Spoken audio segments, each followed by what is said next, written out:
Right, we've briefly touched on private social and community facilities.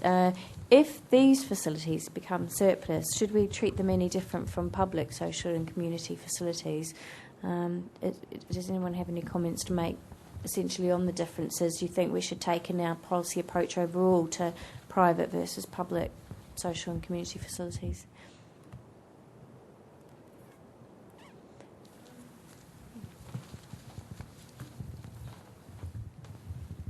I mean, I think that we're having.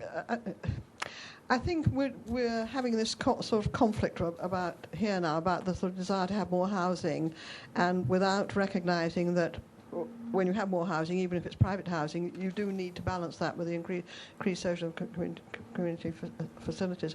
But with regard to, sort of, for example, the loss of private school, I think we're sort of back to that point I made at the beginning. So many of these private facilities do actually also offer, for example, on Saturday, their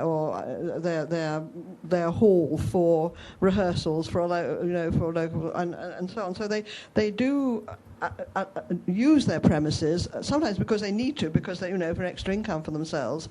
They do allow their facilities to provide a social, local social need. So they do need, in my view, to re-provide that. And it is this emphasis on the facilities moving towards housing, I think, that's getting us sort of into a real twist here. Okay, thank you. Right, were there any other comments? Yes. Sorry, just a quick rider to that. I mean, a classic of that was in Sloane Square area, which I think may be just outside Westminster, where the other bit of Greycoats had its junior school, and the gym there was used, the school hall there was used extensively for arts, rehearsals and this and that and the other. It was all pulled down. It's all now housing.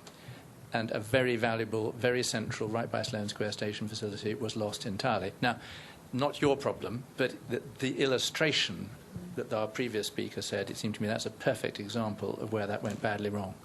Thank you. Yes. Just to reiterate, the playground that I'm concerned with is technically part of a housing estate, so not open to the public, but members of the public, the surrounding area, do use it. So I think the answer to this question is no, they shouldn't be treated differently. Okay, thank you very much. All right.